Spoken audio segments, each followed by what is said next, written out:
On that note,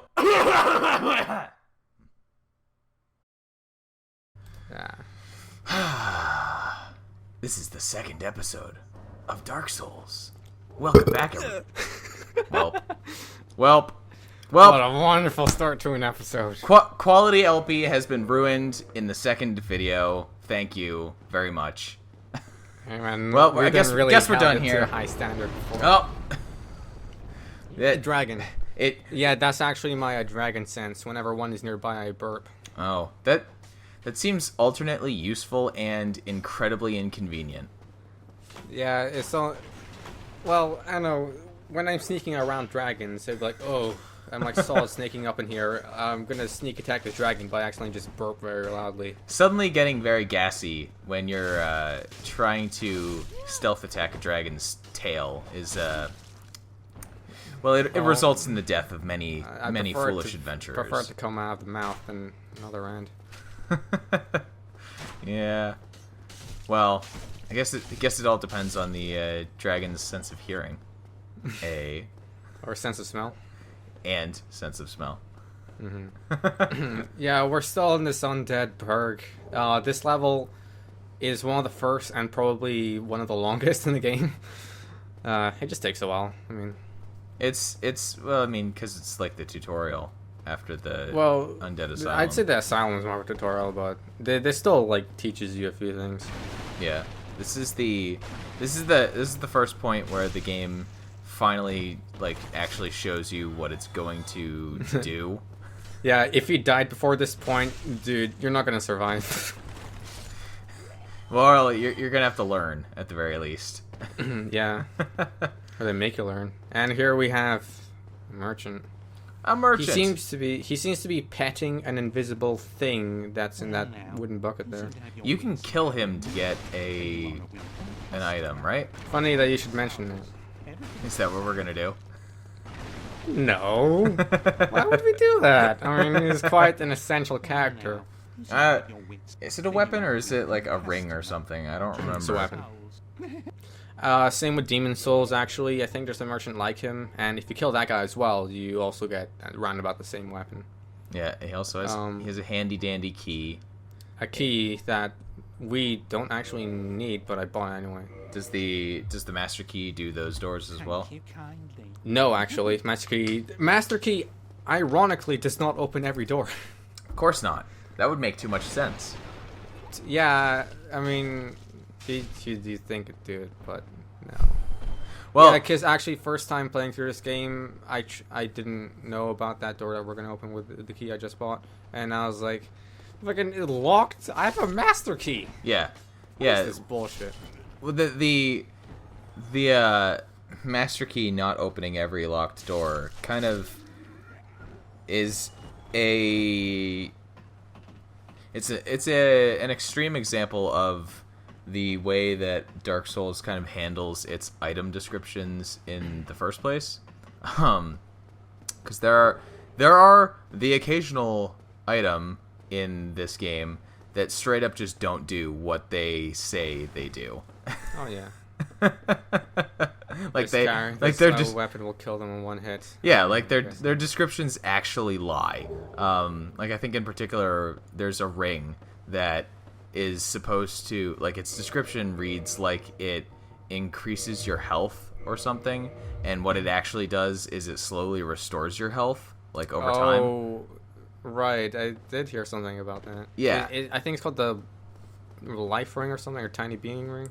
Yeah, and it's actually, you know, it's a relatively useful ring, depending on how much time you want to stand around waiting for your health to very slowly regenerate. But it's well, to be honest, it was pretty vague. It did say more health. Yeah, I mean, that was the entire description. I mean, I don't know what Miyazaki was smoking while he wrote that, but that's the thing with Dark Souls in general, though, is that it's very intentionally vague. And yes, it seems like okay. So Gwyn, the main player in this universe, he had daughters and a son. Well, daughters and a sons, And I'm putting finger quotes in some of those. Okay, and his son, the God of War. I don't know what his name is. I don't think I know what it is. Ares, obviously. No, it's Mars. We're getting freaking Roman up in here. Jeez. Yeah, because I'm a hipster like that. I don't go Greek, I go Roman. Okay, so basically, he did something. He was banished from the land, and everything that depicted him in some way, whether it was an image or a statue or whatever, has all been destroyed or removed. Now, the reason why that happened to him was because he lost the allods of history, meaning everything that's been all chronicled since the very beginning was lost. Right. So that opening cinematic that we saw at the beginning of the game might be bullshit. It might be before or after or nothing or something related to what was lost. So what you're either saying, that did actually happen, or the real thing was lost and we just made up bullshit. So what you're saying is that Dark Souls is not only intentionally vague with its item descriptions, but it's also intentionally vague about its entire plot. Yes. And yeah, and so that's the thing. It feels like in this game, there was a thing that was written entirely and then deleted and then tried to recover as much of that data as much as possible. We're gonna kill this guy. Because we don't need him. He's got a fair bit of health, actually. He does. It's because you're not really supposed to kill him at this point. Also, my weapon sucks.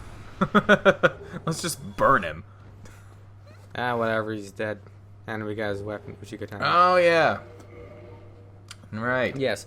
Yeah, and with this, and it seems like how even the item descriptions, they're also how the lore is written, where it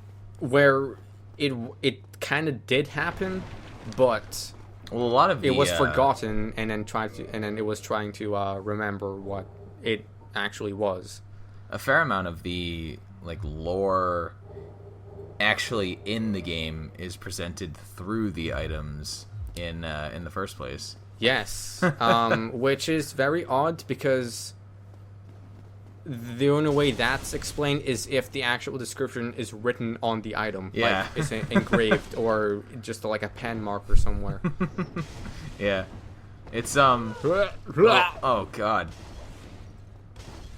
Yeah, that's a spot. That's a spot that's a spot that ended up killing me the first time I went through this game. Oh, that lasted longer than you. Getting jumped by all three of them at the same time. It was like, Hey, I can only lock onto one of you at a time. Yeah, exactly. And I mean, I had a slashing sword as at the a time, hacker, by the obviously, way. But I think every one of these player messages as in the sky is done by some sort of levitation trickery. yeah. And all of them just happen to be highly rated. Yeah, it's those darn hackers. Yes, something I want to bring up for Dark Souls especially, actually, I think it's actually a very common game to just give, for just like modders to give yourself Oh yeah. just infinite health. Yeah. Because it's too they say they want to enjoy the environments and story, but don't want to deal with the difficulty. And to those people, I say get good, because that sucks. Don't do that. Well, so all right. So one of the ways that I generally describe the Souls franchise in general is technically as like a survival horror game. Yeah. Because there are very many of the tenets of survival horror games are present with camera. Yeah. For example, clunky camera and controls. yeah, they're very present within Dark Souls, And like legitimately going through some of the locations in this game can be a harrowing experience if you're not intimately familiar with Oh what yeah, you're yeah. getting into. My first time playing through this game, I was like shitting myself every time. It's a terrifying game. And what makes it more chances players can invade you. exactly. It's and whenever you come up to a fog door, for instance, you never know if it's going to lead to a boss. Well, I mean, I suppose you can kind of intuit it depending on how perceptive you are, but yeah, sometimes always you the can chance- you can see the boss before you go through the fog door. yeah, but there's always the chance that like you're gonna come up to a fog door and maybe it'll be a boss, maybe it won't. You just don't know. Yeah. And then if you're not prepared for a boss, you know. Yeah. And of course, From Software has kind of taken that whole design decision and turned it up to 11 with Bloodborne. Ooh, you just kicked him right I off. did some sort of Sparta kick there. There's Dark Souls. Like Bloodborne in particular is especially because of how it's been heavily inspired by Lovecraftian literature and stuff. It's that very and a little manga franchise called Berserk. well, yeah. Do you know about that? That's kind of Lovecraftian as well in a I way. guess. I mean, like, to be honest, everything harkens back to Lovecraft. With regards to survival horror, yeah. I mean, because he was one of the progenitors of like modern horror in general. Yeah, and I feel like only very recently Lovecraftian stuff was, was a main thing in media, because like 10 years ago I didn't even know what Lovecraft. Well, actually 5 years ago I didn't know what Lovecraft was. And it seems like one person, hey, there's this cool thing called Lovecraft. Maybe we can inspire a few things with it. And then everyone did it. It's an interesting beast because, like, Lovecraft was writing in like the 20s, and he's always had sort of a presence in the field of literature, but because like the Cthulhu mythos and everything has been very big in its own kind of cultish fashion. It's never really been mainstream, but it's been something that is a constant in. Oh, that guy had an Estus flask of his own. Yeah, undead like me can use it. Very rare though. But like the Cthulhu mythos has been expanded upon by people who just really liked Lovecraft's writings. Yeah, and at the moment nobody is burnt out on it. Yeah, and it's been going for decades after he died. Yeah. It did slow down in like the late I would say probably in like the late 80s, early 90s. Yeah. That was when kind of a lot of like the big Lovecraftian inspired and Lovecraft adjacent. Okay, Dark Souls lesson number 3: break everything, because you find these things. Oh, huh! Look at that guy. But there's actually, particularly like with regards to Berserk, there have been a lot of anime series and manga series within the last 20 years or so that have been very heavily inspired by Lovecraft. And like as Berserk, well. before Berserk there was like Fist of the North Star, and before Fist of the North Star there was Mad Max. Actually, pretty much everything nowadays harkens back to Mad Max. Huh? Oh, the butt buzz, no. Look at that Black Knight. The Black Knight. I actually, with my first character that I made to play Dark Souls, I did end up killing this guy, but I didn't get anything useful off of him. Yeah, aside Okay, there's a chance that you will get some colored chunk used for upgrading. Yeah, I think I got one of And those. There's a chance, all of them, there's a chance you'll get their shield. Yeah. And depending on what weapon they have, there's a chance that you'll get that weapon. Well, what happened was when I went back to the Undead Asylum, I fought the Black Knight there. And from that one, I got the Black Knight sword. Yes. And that's actually just been the weapon that I've used on that character. Okay, there's something about that. It has very good base stats, but not very good scaling. So it's actually very good early game weapons, but later on in the game when you get better stats, the weapon kind of like, well, any Black Knight weapon actually kind of becomes less useful. Yeah. And so okay, these guys that you find that you just find out and about, they don't respawn, so they're technically classed as mini bosses. Yeah. And then one of the very few enemies in the game that does not respawn. Yeah. I'd say these are the most common enemies that don't respawn. There are some enemies that also don't, but they're like actual proper like mini bosses, as you have to think about it.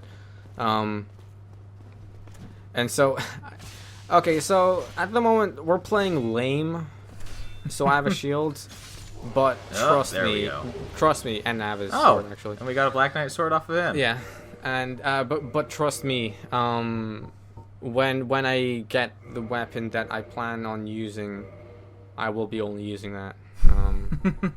So no more rest talk. So I hope you like the halberd, just because for like, I think after this video, or maybe during this video, I'll be using the halberd and the halberd only.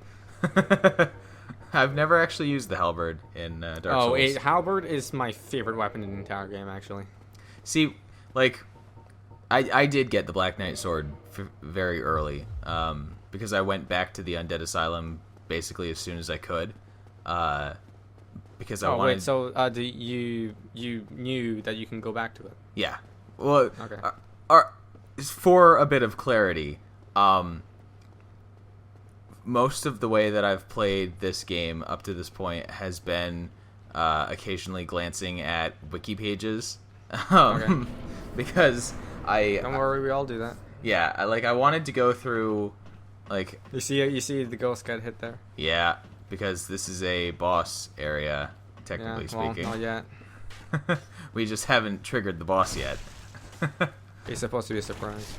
Yeah, well, exactly. And, like, I do want to be surprised by the game, but I also want to have a general idea of what's in store for me. By the way, we can't see the boss until it actually appears. Exactly. I tried doing that, so... We wanted to get a look at him, but maybe we can get a few arrows on him. Come on. There we go. Hi. You can see him actually, like, just phasing into existence because his hammer was actually clipping into the ground. Yeah. So yeah, I went... I'm gonna show off a special hidden move for... The drop attack. Yeah. Now, for my first character, that's all I did, but since my Astok doesn't really do as much damage as my first character, I'm just gonna do that, like, once more. So I fought him without using the drop attack at all. Did you know you could do it? I did because of the stray demon in the asylum, but... Yeah. You learned. I didn't... I was worried about that, basically. And... I didn't want to give him the opportunity to just like swipe me while I was on the ladder or anything. Yeah, if he did any more damage to me, I think he would have knocked me off the ladder. Yeah. So I basically just ran to the center of this kind of parapet and was like, I'll just take him one-on-one. Mm-hmm.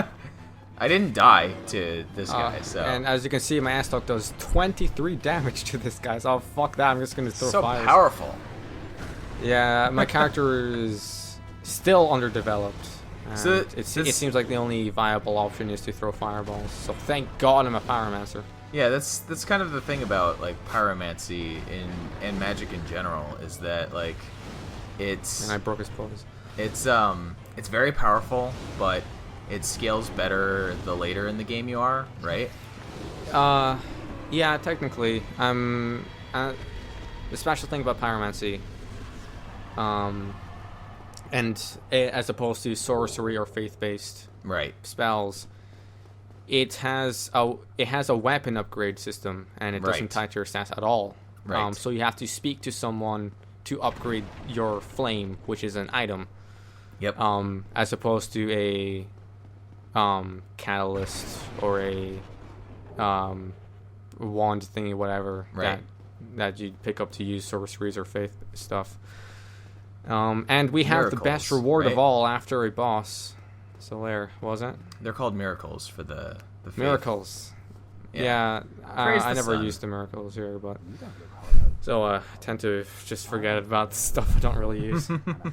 So Solaire is the other poster boy for Dark Souls. He is. Well, okay, Oscar. Sorry, I forgot his. I forgot to mention his name. The guy in the asylum. His name is Oscar. But it's never mentioned ever in this game. In the game itself, right? Yeah, even in the credits. Even in the credits, he's called. He's called like Undead Asylum Knight or something. He isn't even named. So. But I don't know. I think he got the name Oscar from like an interview with the developer or something. I don't know. Right. Oh no, actually it was in the code for the game. He's named Oscar, so the players actually have to Sneaky. dig into the game files and find that his name is actually not Undead Asylum Knight. He's actually Oscar of Astor. Of course they Where, would. which is where Solaire is from as well. Of course that the enterprising gamers would figure that out. Yeah, of course. We always never underestimate No, a we really player's don't. ability to dig through the files. Really of the don't, game. because they will figure out anything that We you, will find out that 7 out of 8 of your levels don't exist. Okay. Exactly. So Solaire is best known for Jolly Cooperation, of course. Jolly Cooperation, and if only I could be so grossly incandescent. Okay, wait, no, I think this is where he says it. Wondrous, magnificent father. So he idolizes his son. He's a sun bro. He is. So yeah, and as I was saying, Oscar is probably the poster child for. Because he's got the recognizable armor. He's got the armor, but Solaire is the poster child for the fan base. Yes. Because he's the guy. Praise He's the one with sun the most and Jolly most lines. Cooperation. Yeah. And I was moving the camera up and down there because there's a secret thing. I don't know. I think it happens here or another part of the game, where if you move, or if you look away and look back at the sun over and over again, it disappears occasionally. Real quick, Yeah. that bridge is a very good example of how Dark Souls does environmental storytelling. Because when you come to the bridge, you see all of the burned scorch marks across it. And Yeah. if you were paying good enough attention, you might remember there was a dragon. Yes, there At was a some- dragon that we met earlier. At some point, we ran At the across beginning a of the dragon. episode, actually. And you might realize that this bridge might occasionally get toasted by a dragon. So that Which does beg the question: why are the dudes on the bridge there not Yeah. burned yet? curious. That's how the bonfires work, I guess. But it's also it's one of the things that less observant players tend to get Oh yeah, spiked absolutely. by, because it's an incredibly subtle little bit that is added to the world that lets you kind of intuit the way that things have been designed, but doesn't explicitly state anything to you. Yeah, and actually back to like the Taurus demon fight. I mean, you go through a fog door, not only is there a fog door you go through, but there's also a fog door on the other side of the area. So, Yeah. like, you have to expect that, yeah, you're going to fight. Yep. And like, that also kind of is part of teaching you about what fog doors are all about, because there's an earlier fog door in the Undead Burg that does not lead to a boss fight. Mm-hmm. Yeah, yeah. Actually, okay, the fog doors, gameplay-wise, they're supposed to separate areas, because when you get invaded, the fog doors appear. Yeah. So you can't just progress through a level normally when you get invaded. You eventually hit the fog door you can't go through if you're currently being invaded. So are we gonna get the noob sword? No. We won't. Okay. Because the halberd is probably nearby anyway. It would probably take a very long time to get the noob sword anyway. Yeah, I don't think... Yeah, I actually don't get it at all. In this.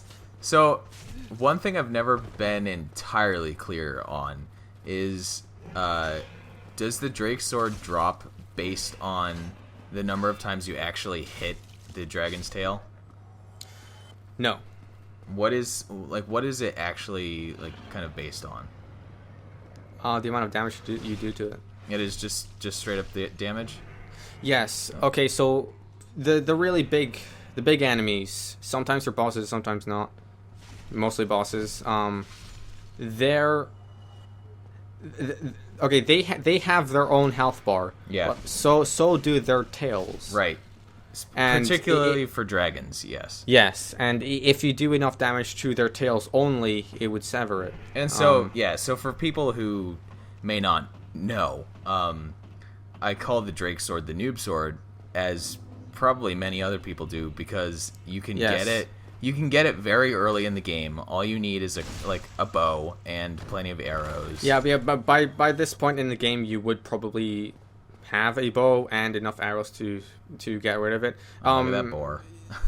Look at that boar. But and the thing about the Drake sword is that it has incredibly high stats for this point in the game, but it does not scale at all with anything. Yeah, you can only upgrade it via blacksmith. Yeah, and it's so it falls off in usefulness very rapidly as you get to like the midpoint of the game. Yeah, which makes me think maybe that was done on purpose. Because like if it had scaling, likely it would be a very popular weapon that players would use the entire time of the game. Exactly. So since it has no scaling, it kind of forces the player, if you did get it, to get rid of it at some point. Move on to a new weapon. Find something better. Yeah, but yeah, I'm not gonna get it because, to be honest, I actually just forgot about it because I don't want to deal with that dragon. That's why when I entered that bridge, I just ran straight through. Yeah, I went to the bonfire as quickly as I can because fuck this thing. So how are we gonna take care of this armored boar downstairs? I'm not gonna spoil anything. Well, we will deal with it. Technically speaking, the boar is kind of a tutorial for like environmental damage. A tutorial for this item. Hang on, just let me pick it up. For this item as well. Yes. The alluring skull. If you throw it, enemies will be attracted to it. Yeah. And you're supposed to use that for the boar. Yeah. You can lure the boar into the fires that are burning, and it'll deal damage to the boar. Fire is not environmental and actually does hurt enemies and you. Well, I mean environmental because it's just part of the environment. Yeah.